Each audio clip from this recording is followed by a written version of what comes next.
जय हिंद. Welcome to our channel introvert Rituraj. कालच्या टॉपिकमध्ये आपण स्टेट, नेशन, कंट्री, टेरिटरी आणि युनियनमधला फरक जाणून घेतला होता. तर स्टेट एक लीगल किंवा पॉलिटिकल टर्म होतं. त्यासोबतच territory plus population plus government plus sovereignty जर एखाद्या लँडमासकडे किंवा एखाद्या कंट्रीकडे असेल तर त्याला आपण स्टेट कन्सिडर करणार होतो. त्यानंतर आपण नेशनबद्दल बोललो. नेशन एक सोशिओ कल्चरल किंवा सायकोलॉजिकल टर्म आहे, कारण इथे काही ग्रुप ऑफ पीपल असतात जे स्वतःची कॉमन आयडेंटिटी, हिस्ट्री, इथेनिसिटी सारख्या गोष्टी शेअर करतात. त्यानंतर आपण कंट्रीबद्दल बोललो की कंट्री एक जिओग्राफिकल टर्म आहे जी एक तर एरिया अंडर कंट्रोलला दर्शवते किंवा एक्सपान्शनला दर्शवते. त्यानंतर आपण टेरिटरीबद्दल डिस्कशन केलं. टेरिटरीचा अर्थ ज्युरिडिक्शनचा होतो किंवा अधिकार क्षेत्राचा होतो किंवा एरिया अंडर कंट्रोलचा होतो. तर जी टेरिटरी आहे ती इंडियन कॉन्स्टिट्यूशनमध्ये युनियनपेक्षा जास्त वाईडर कॉन्टेक्स्ट ठेवते. रिझन काय? कारण याच्यामध्ये स्टेट, युनियन टेरिटरी आणि ॲक्वायर्ड रिजन्स किंवा एरियाज पण येतात. त्यानंतर युनियनमध्ये फेडरल स्ट्रक्चर असणाऱ्या गोष्टी येतात किंवा इन्क्लुडेड असतात. आपण हे बघितलं होतं कालच्या लेक्चरमध्ये. आजच्या लेक्चरमध्ये ते स्टेट आहे, म्हणजेच असा लँडमास किंवा अशी टेरिटरी ज्याच्या डिफाईन्ड बाउंड्रीज आहेत, म्हणजे टेरिटरी डिफाईन्ड आहे, परमनंट पॉप्युलेशन आहे, तिथे गव्हर्नमेंट आहे जे ॲडमिनिस्ट्रेशन करते, लॉ मेकिंग करते, आणि तो जो स्टेट आहे तो सॉव्हरीन आहे. तर काही प्रश्नांचे उत्तरं जर आपण विचारले स्वतःला तर आपल्याला वेगवेगळ्या गोष्टींचे उत्तरं या ठिकाणी मिळतात. तर इम्पॉर्टंट केसेस कोणकोणते ते पण जाणून घेणं गरजेचं आहे. जी पहिली केस आहे ती बेरुबारी युनियन केस 1960ची. कॉन्टेक्स्ट काय तर आपल्याला आपला काही टेरिटरी किंवा इंडियन टेरिटरीला सिसीड करायचं होतं ईस्ट पाकिस्तानसोबत, प्रेझेंट डे बांगलादेशसोबत. तर सुप्रीम कोर्टची रुलिंग काय आली होती या केसमध्ये पर्टिक्युलरली, की जे पॉवर आहे पार्लिमेंटकडे की एखाद्या एरियाला डिमिनिश करणं किंवा रिमूव्ह करणं आपल्या एरियामधून,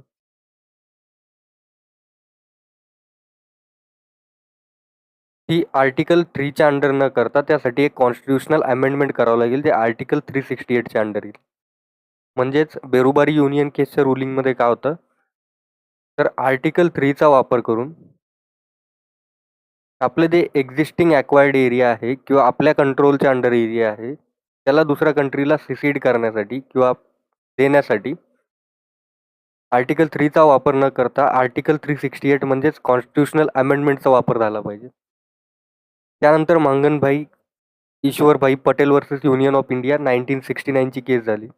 या ठिकाणी सुप्रीम कोर्टनी क्लॅरिफाय केलं की सेटलमेंट ऑफ बाउंड्रीज जे आहे किंवा डिस्प्युटेड लँड आहे दुसऱ्या कंट्रीसोबत, त्यांना कॉन्स्टिट्युशनल अमेंडमेंटची गरज नाही किंवा आर्टिकल 368ची गरज नाही. ते एक्झिक्युटिव्ह ॲक्शननी पण केल्या जाऊ शकते किंवा सिंपल मेजॉरिटी प्रूव्ह करून पण केल्या जाऊ शकते. हे Maganbhai Ishwarbhai Patel versus union of इंडियाच्या केसमध्ये झालं होतं. तर या दोन इम्पॉर्टंट केस आहेत ज्या आपल्याला पुढे पण स्टडी करायच्या, बस हा पॉईंट ऑफ व्ह्यू बनवण्यासाठी किंवा नॅरेटिव्ह बनवण्यासाठी आपण स्टडी करतो. त्यानंतर पॉलिटिकल सायन्स किंवा पॉलिटीमध्ये स्टेट जो आहे त्याचे बरेचसे टाईप्स पडतात डिपेंडिंग ऑन फ्यू क्वेश्चन्स. जसं की त्या ठिकाणचा रूलर कोण आहे, म्हणजे कोण रूल करतंय त्या ठिकाणी. म्हणजेच राजा रूल करतोय, मोनार्क रूल करतोय, की डेमोक्रेसीमुळे इलेक्टेड व्यक्तीने या ठिकाणी रूल करतोय, त्याच्यावरून ठरेल की स्टेटचा टाईप कोणता आहे. त्या ठिकाणी जी पॉवर आहे ती कशी एक्झरसाइज केल्या जाते किंवा पॉवर कोणत्या पदाकडे, कोणत्या हेडकडे राहते, त्याच्यावरून पण आपण स्टेटचे टाईप्स पाडू शकतो. पब्लिक पार्टिसिपेशन किती आहे तिथे ॲडमिनिस्ट्रेशनमध्ये, त्याच्यावरून पण आपण डिसाईड करू शकतो की स्टेटचा टाईप कोणता आहे. नेचर ऑफ कॉन्स्टिट्यूशनवरून पण आपल्याला अंदाजा लागू शकतो की स्टेट कसं आहे. डिस्ट्रीब्युशन ऑफ पॉवर वरून पण आपल्याला स्टेटच्या टाईपचा पता लागू शकतो. इथे नेचर ऑफ कॉन्स्टिट्यूशनमध्ये एकतर डेमोक्रॅटिक असेल किंवा कॉन्स्टिट्यूशनल मोनार्की असेल किंवा ॲब्सोल्यूट मोनार्की असेल. यासारख्या गोष्टींमुळे आपल्याला स्टेट म्हणजेच असा लँडमास ज्या ठिकाणी टेरिटरी आहे, प्लस पॉप्युलेशन आहे, प्लस गव्हर्नमेंट आहे, प्लस सॉव्हरीन आहे तो स्टेट, याच्यावरून आपण ठरवू शकतो की या स्टेटच्या पण फर्दर कोणकोणत्या टाईप्स असू शकतात. तर जी पहिली टाईप आहे ती आहे मोनार्की. एखादा स्टेट मोनार्की फॉलो करतो किंवा मोनार्क कडून रूल केला जातो त्यावेळेस आपण त्याला मोनार्की बोलतो.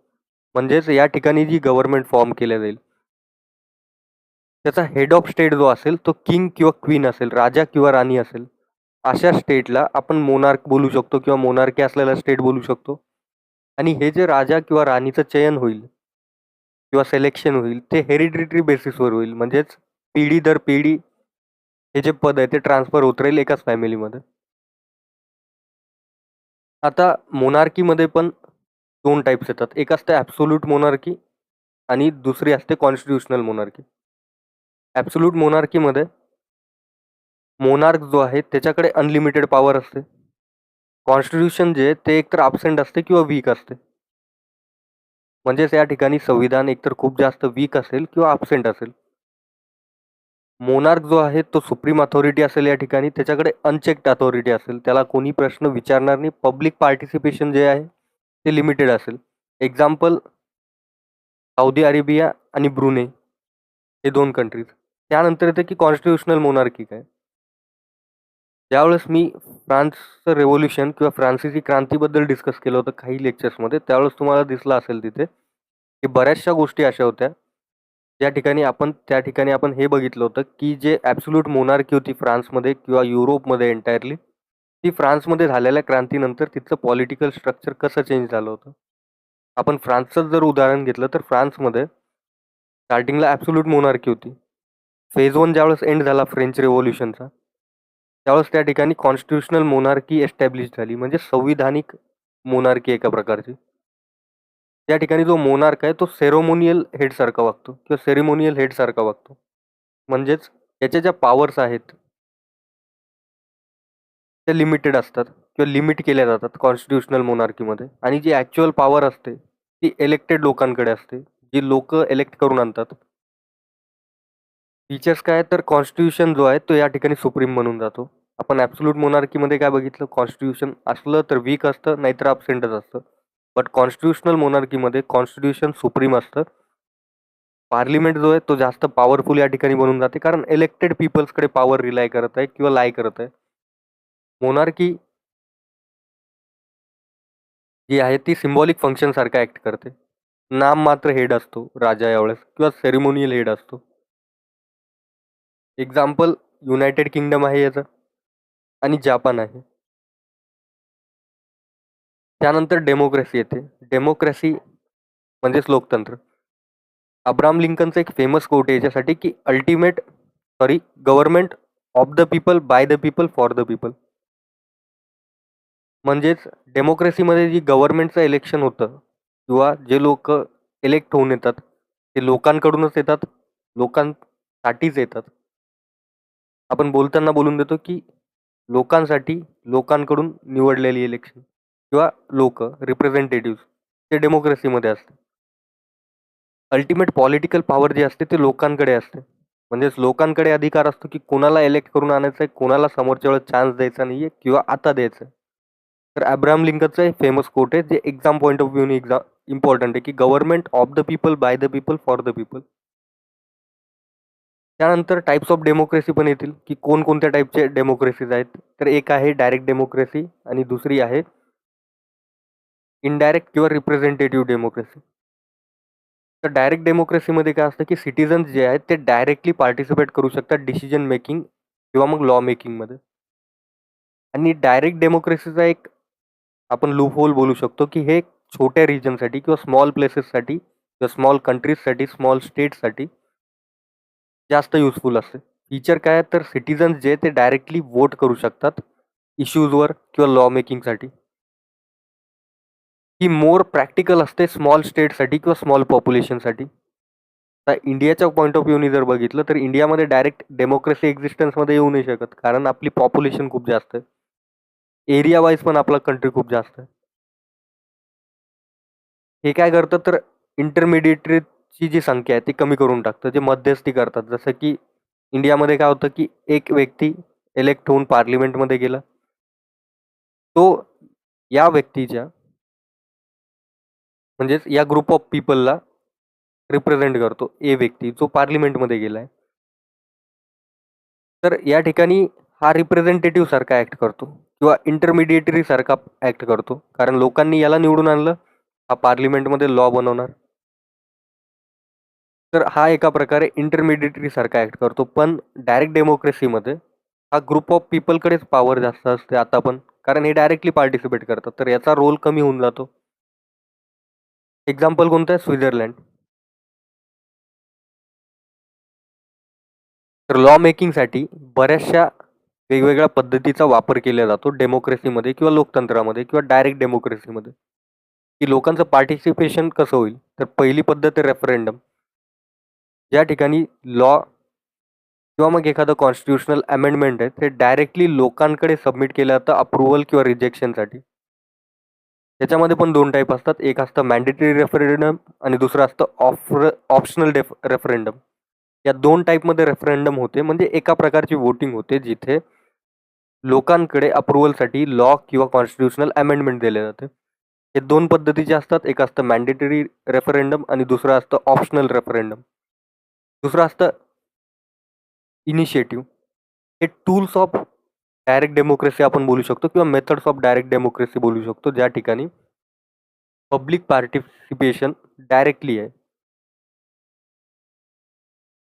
इनिशिएटिव्ह एक असा प्रोसेस असतं ज्या ठिकाणी जे सिटीजन्स आहेत, त्या देशाचे किंवा स्टेटचे नागरिक आहेत, ते डायरेक्टली पजेस करू शकते नवीन लॉ किंवा अमेंडमेंट. म्हणजेच ते डायरेक्टली या ठिकाणी प्रपोज करू शकतात की हा नवीन लॉ असला पाहिजे किंवा हे नवीन अमेंडमेंट झालं पाहिजे, आणि याच्या फेवरमध्ये सफिशियंट लोकांच्या सिग्नेचर कलेक्ट झाल्या पाहिजे. जर झाल्या तर मग हा जो लॉ किंवा अमेंडमेंट आहे ते वोटिंगसाठी समोर ठेवले जाते.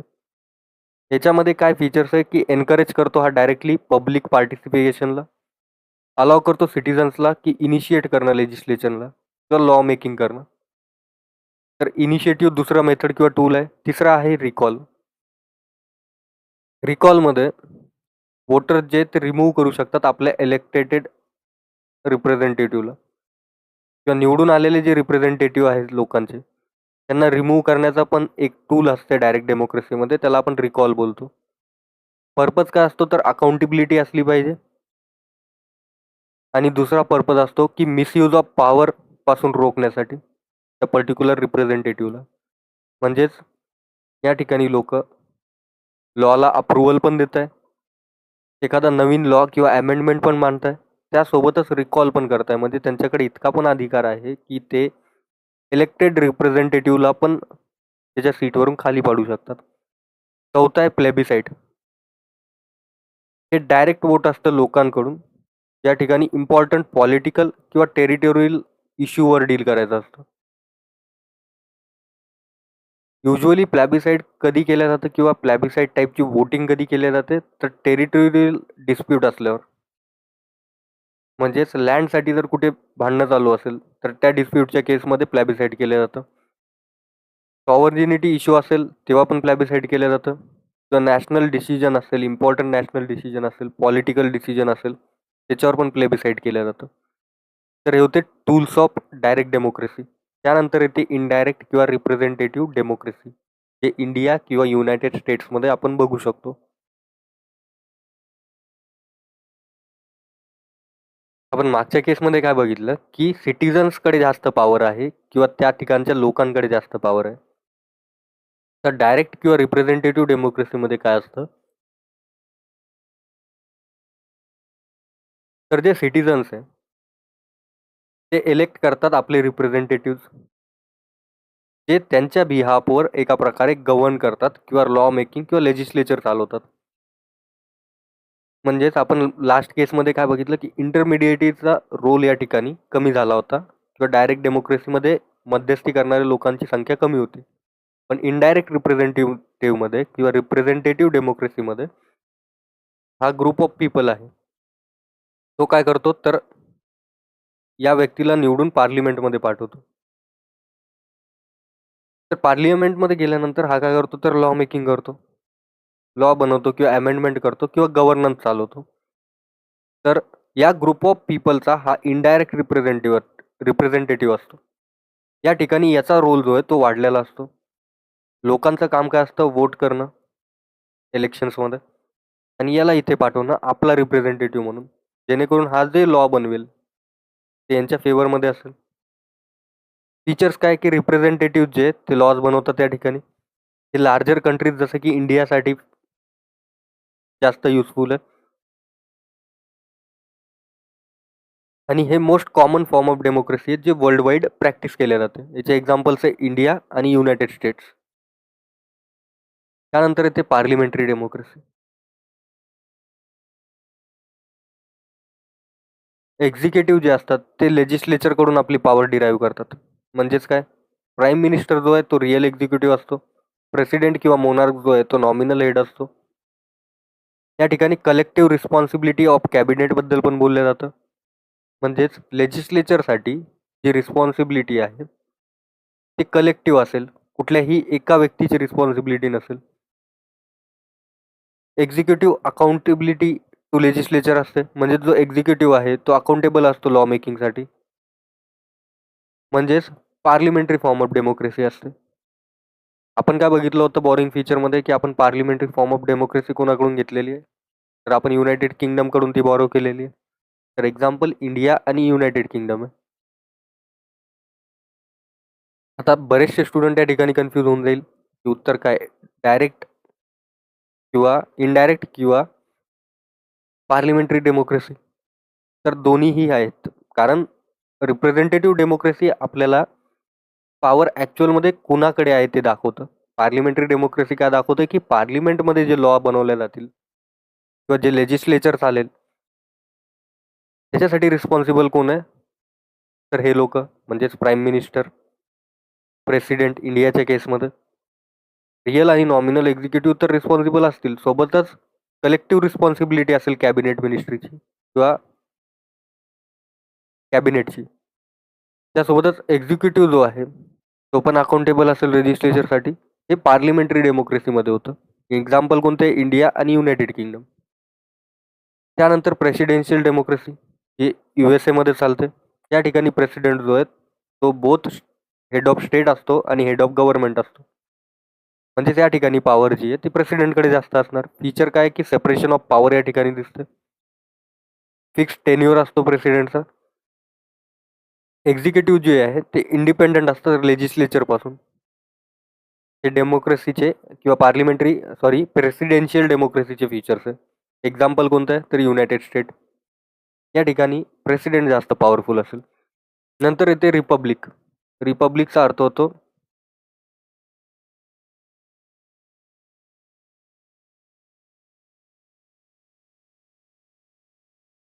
की हेड ऑफ स्टेट जो आहे तो हेरिडिटरी नसेल. म्हणजे त्या ठिकाणी प्रजासत्ताक असेल. मिनिंग काय होतो की हेड ऑफ स्टेट इलेक्टेड असतो डायरेक्टली किंवा इनडायरेक्टली, पण तो हेरिडिटरी नसतो. हेरिडिटरी नसतो म्हणजे या ठिकाणी कुठला मोनार्क किंवा क्वीन सारखी संकल्पना नसेल. एका फॅमिलीचे मेंबर्स तुम्हाला समोर राजा किंवा राणी म्हणून डिक्लेअर होताना नाही दिसणार. पण जो हेड ऑफ स्टेट असेल तो डायरेक्टली किंवा इनडायरेक्टली इलेक्टेड मेंबर असेल. हे रिपब्लिक स्टेटमध्ये होतं. त्यानंतर टाईप ऑफ रिपब्लिक पण येतात की कोणकोणत्या टाईपचे रिपब्लिक असतात. एक आहे डेमोक्रॅटिक रिपब्लिक. या ठिकाणी रिपब्लिक जे आहे ते कंबाईन केलेलं असतं डेमोक्रॅटिक गव्हर्नन्स सोबत. एक्झाम्पल इंडिया आणि फ्रान्स. कारण आपल्याला इंडियामध्ये काय दिसतं की डेमोक्रॅटिक रिपब्लिकचा अर्थ काय होतो, तर पहिली गोष्ट डायरेक्ट किंवा इनडायरेक्ट फॉर्म ऑफ इलेक्शन होईल हेड ऑफ स्टेटसाठी. ज्यावेळेस आपण प्रेसिडेंटच्या इलेक्शन प्रोसिजरबद्दल बघू त्यावेळेस तुम्हाला जास्त आयडिया लागेल. फक्त एक गोष्ट लक्षात ठेवा की आपल्या इंडियामध्ये एक नॉमिनल हेड असतो, एक रिअल हेड असतो. रिअल हेड जो असतो तो PM असतो, प्राईम मिनिस्टर असतो. नॉमिनल हेड प्रेसिडेंट असतो. दोघांचेही इलेक्शन जे होतात ते डायरेक्ट किंवा इनडायरेक्ट पद्धतीने होतात. याचे जनरली डायरेक्ट इलेक्शन होतात, याचे इनडायरेक्ट इलेक्शन होतात. पण दोघेही इलेक्टेड मेंबर्स आहेत. त्याच्यामुळे डेमोक्रॅटिक रिपब्लिक कंट्री असते, त्याच्यामध्ये आपण इंडियाला ॲड केलं आहे. आणि एक दुसरी कंट्री आहे ती आहे फ्रान्स. नंतर येते सोशलिस्ट रिपब्लिक. चायना स्वतःला सोशलिस्ट रिपब्लिक क्लेम करतो.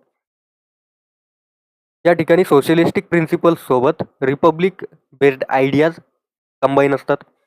त्यानंतर येतो इस्लामिक रिपब्लिक. जी गव्हर्नन्स या ठिकाणी चालते ती इस्लामिक प्रिन्सिपल्सवर चालते. एक्झाम्पल विकारिस्तान आणि इराण. त्यानंतर येते डिक्टेटरशिप किंवा ऑथॉरिटेरियन स्टेट. या ठिकाणी पॉवर जी आहे ती एका व्यक्तीकडे किंवा स्मॉल ग्रुप ऑफ पीपलकडे राय करतं. डिक्टेटरशिप बद्दल बोलल्यावर आपल्याला 2 व्यक्ती आठवतात. पास्टमध्ये हिटलर आणि प्रेझेंटमध्ये नॉर्थ कोरियाचा किम जॉन उन. तर या सिस्टीममध्ये काय असतं, की पॉवर जी आहे ती एका ग्रुप ऑफ पीपलकडे किंवा एका पर्टिक्युलर व्यक्तीकडे कॉन्सन्ट्रेटेड असते. फीचर्स काय तर ऑपोजिशन जे आहे ते सप्रेस केलेलं असतं. या ठिकाणी ऑपोजिशन पार्टीचा काही रोलच नसतो किंवा ऑपोजिशन एका प्रकारे एकतर जेलबंद केलेलं असतं किंवा त्यांचे पॉवर जे आहे ते लिमिटेड केलेले असते. पॉलिटिकल फ्रीडम या ठिकाणी लिमिटेड किंवा नाच्या बरोबर असते. ज्या ठिकाणी डिक्टेटरशिप आहे त्या ठिकाणी या लोकांचा मीडियावर आणि इन्स्टिट्यूशन्सवर खूप जास्त कंट्रोल असतो. त्यांना आपण डिक्टेटर बोलतो किंवा डिक्टेटरशिपवाली स्टेट बोलतो. त्यानंतर टाइप ऑफ डिक्टेटरशिपमध्ये काय काय येतं, एक आहे मिलिटरी डिक्टेटरशिप आणि दुसरी आहे पर्सनल डिक्टेटरशिप. तर मिलिटरी डिक्टेटरशिपमध्ये काय होतं, की गव्हर्नमेंट जी आहे ती मिलिटरीद्वारा कंट्रोल केल्या जाते. For example historic military rule जो चालला होता म्यानमार या देशामध्ये आपल्या जवळच्या, त्याला आपण एक्झाम्पल म्हणून कन्सिडर करू शकतो मिलिटरी डिक्टेटरशिपचं. पर्सनल डिक्टेटरशिपचा जर एक्झाम्पल घेतलं तर हिटलरनी जे केलं होतं, ॲडॉल्फ हिटलरनी जर्मनीमध्ये. पर्सनल डिक्टेटरशिपमध्ये काय होतं, की एकच इंडिव्हिज्युअल डॉमिनेट करतो एंटायर पॉलिटिकल सिस्टीमवर, कंट्रोल घेऊन टाकतो. मिलिटरी डिक्टेटरशिपमध्ये मिलिटरी रूल करते एखाद्या पर्टिक्युलर एरियामध्ये. तर त्याला आपण हिस्टॉरिक मिलिटरी डिक्टेटरशिप जे झाली होती म्यानमारमध्ये त्यांनी कन्सिडर करू शकतो. त्यानंतर येते युनिटरी स्टेट. असा स्टेट ज्याचं पॉवर जे आहे ते सेंट्रल गव्हर्नमेंटकडे जास्त आहे. म्हणजेच पॉवर जे आहे किंवा जास्तीत जास्त पॉवर जे ते कॉन्सन्ट्रेटेड असते सेंट्रल गव्हर्नमेंटकडे युनिटरी स्टेटमध्ये. फीचर्स काय तर या ठिकाणी सेंट्रलाइज ऑथॉरिटी असते. स्टेट जो आहे किंवा प्रोव्हिन्स जो आहे तो कंपॅरेटिव्हली वीक असतो. सिंगल कॉन्स्टिट्यूशन सारखी संकल्पना असते. तर याला आपण युनिटरी स्टेट बोलतो. एक्झाम्पल कोणकोणते तर युनायटेड किंगडम आणि फ्रान्स. आता इंडिया युनिटरी स्टेट आहे का? तर इंडिया युनिटरी स्टेट नाही आहे. इंडियामध्ये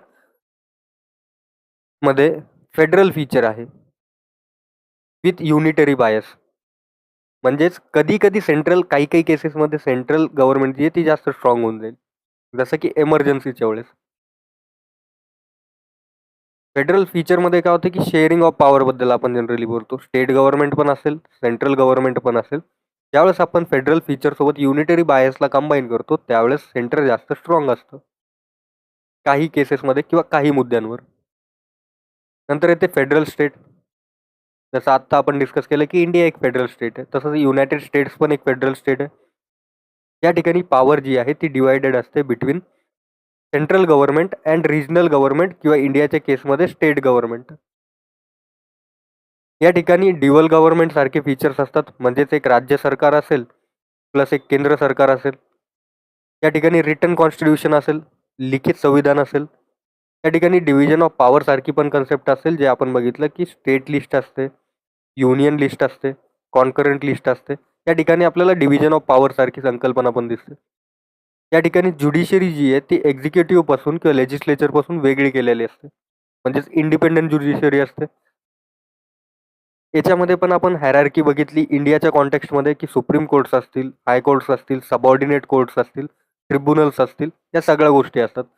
ते आपल्याला ज्युडिशरीवाल्या लेक्चरमध्ये कव्हर करायचे. बट एक्झाम्पल कोणते? इंडिया आणि युनायटेड स्टेट्स. त्यानंतर येते सेक्युलर स्टेट. सेक्युलर स्टेटचा अर्थ काय होतो, की स्टेटचे काही फीचर्स असे असतात किंवा जो स्टेट आहे तो कुठल्याही रिलिजनला प्रमोट करत नाही, पर्टिक्युलरली एका रिलिजनला प्रमोट करत नाही. त्याला आपण सेक्युलर स्टेट बोलतो. किंवा सगळे धर्म जे आहेत ते एकसारखे किंवा एक समान आहे अशा स्टेटला आपण सेक्युलर स्टेट बोलतो. या ठिकाणी रिलिजियस फ्रीडम एक्झिस्ट करतं. Equal treatment for all religion exist करतं. जसं आपण इंडियाच्या कॉन्टेक्स्टमध्ये पण बघितलं होतं, की सेक्युलर हा वर्ड जो आहे तो एका अमेंडमेंटनी ॲड केला होता प्रिअम्बलमध्ये. पण प्रिअम्बलमध्ये ॲड करण्यापूर्वी आपल्याला फंडामेंटल राईट्समध्ये त्याचं बेसिक स्ट्रक्चर दिसलं होतं. तर इंडिया एक सेक्युलर स्टेट आहे. इंडियामध्ये ते सेक्युलरिझम फॉलो होतं. ते जनरली पॉझिटिव्ह सेक्युलरिझम आहे. काही देशांमध्ये जे सेक्युलरिझम फॉलो होतं, जसं की फ्रान्स, ते खूप जास्त रिजिड आहे. जर तुम्ही ते स्टडी केलं तर इंडियामध्ये जे काही होतं, त्याला तुम्ही क्रिटिसाइज करणंच बंद करून द्याल. सो सेक्युलर स्टेट इंडिया आहे, ज्या ठिकाणी कुठलाही एक धर्म प्रमोट केला जात नाही. सगळे धर्मांना एकसारखं ट्रीट केलं जातं. रिलिजियस फ्रीडम असतो. हे सेक्युलर स्टेटचे फीचर्स आहेत. त्यानंतर थिओक्रॅटिक स्टेट येतो. हे सगळ्यात डेंजर टाईपचा स्टेट आहे. या ठिकाणी रिलिजन जे आहे ते स्ट्रॉंगली इन्फ्लुएन्स करतं की गव्हर्नन्स कशी असली पाहिजे किंवा लॉ मेकिंग कशी असली पाहिजे. फीचर काय आहे की रिलिजियस लॉ या ठिकाणी डॉमिनेट करतात. रिलिजियस लीडर जे आहे ते मेजर इन्फ्लुएन्स होल्ड करतात कुठल्याही देशावर किंवा स्टेटवर. म्हणजे त्या ठिकाणी रिलिजनचा रूल चालतो, सरळ भाषेमध्ये बोलायचं झालं तर. एक्झाम्पल कोणते? इराण आणि व्हॅटिकन सिटी.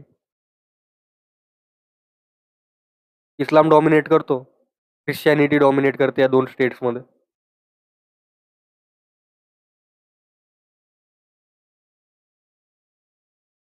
म्हणजेच थिओक्रॅटिक स्टेटमध्ये एकतर रिलिजन डॉमिनेट करणार, या देशांचा सुप्रीम लीडर सारखी काहीतरी संकल्पना असेल, या ठिकाणी हा जो सुप्रीम लीडर असेल तो रिलिजियस असेल किंवा रिलिजियस लीडर जो आहे तो देशावर रूल करणार. त्या ठिकाणी जे गव्हर्नन्स असेल किंवा लॉ मेकिंग असेल ती याच्या इन्फ्लुएन्समध्ये केल्या जाईल, रिलिजियस लीडरच्या इन्फ्लुएन्समध्ये केल्या जाईल. आणि तो लीडर काय फॉलो करणार? तर रिलिजन फॉलो करणार. तर या सगळ्या होत्या आपल्या टाइप्स ऑफ स्टेट. मागच्या लेक्चरमध्ये आपण स्टेट बघितलं काय आहे, नेशन बघितलं, कंट्री बघितली. कंट्री सोबतच आपण युनियन काय असतं ते बघितलं, टेरिटरी काय होतं ते बघितलं. आणि आजच्या लेक्चरमध्ये आपण या स्टेटच्या टाईप बघितल्या: democratic state, republic state, theocratic state, dictatorship state. या सगळ्या टाईप्स आपण बघितलं. तो आता जे नेक्स्ट लेक्चर राहील ते राहील आपलं युनियन अँड इट्स टेरिटरी. त्या लेक्चरमध्ये आपल्याला बऱ्याचशा गोष्टी बघायच्या, जे केसेस आपण डिस्कस केल्या, 2 केसेस त्या लेक्चरमध्ये आपण परत एकदा डिस्कस करणार आहोत. हे जे 2 लेक्चर आहेत, जे कालचं लेक्चर आपण बघितलं ज्यामध्ये आपण एंटायरली हा वाला पार्ट स्टडी केला, आणि आजचं लेक्चर ज्यामध्ये आपण यावाल्या पार्टला स्टडी केलं, हा एका प्रकारे आपला बेस बनेल नेक्स्ट लेक्चरचा. म्हणजेच कुठल्याही गोष्टीमध्ये आपल्याला कन्फ्युजन राहणार नाही. सो थँक्यू फॉर लिसनिंग मी. जय हिंद.